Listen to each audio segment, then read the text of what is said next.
3 decades as a caregiver, it's taught me a few things to look for in myself and in other caregivers that I talk to. And I'll just go through the list of them here with you. There's 7 topics you really want to watch for.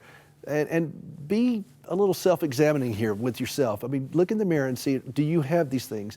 And then if you have a caregiver that you know or that you love very well, these are things to watch for. Now, don't try to fix it, but just be aware of it, then we could talk from there where to go. Number 1, rage.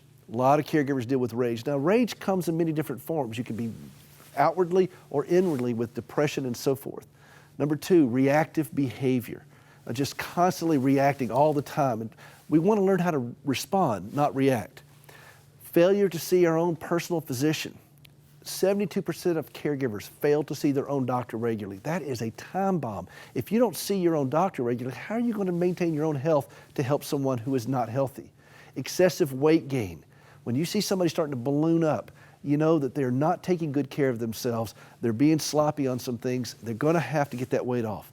Hyperactivity, frenetic behavior. They're just constantly on the go, just ba-da-da-da-da-da. That's a warning sign.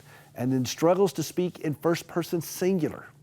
Now, this is a real test here. Ask a caregiver, how are you doing? We'd say, well, he just got home from the hospital, or she's had a bad night. They're not speaking in their own voice. It's going to be hard for them to do that. And be patient with them, because that's when the tears will come. That's when the stammering comes, when they learn to speak in first person singular. And the last one is evasiveness or vagueness.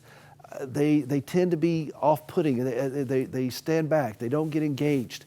That's a sign of the isolation that goes on with caregivers. These are just 7 things that I've learned pretty consistent across the board with caregivers, and we can help them. We can care for them through this process. Don't try to fix it, because you didn't cause it. You can't fix it if you're not a caregiver. If you are a caregiver dealing with these things, raise your hand and ask for help. See a qualified mental health counselor. Call your pastor. Talk to your doctor. This is how you push back against these things. Healthy caregivers make better caregivers. Let's be healthy together.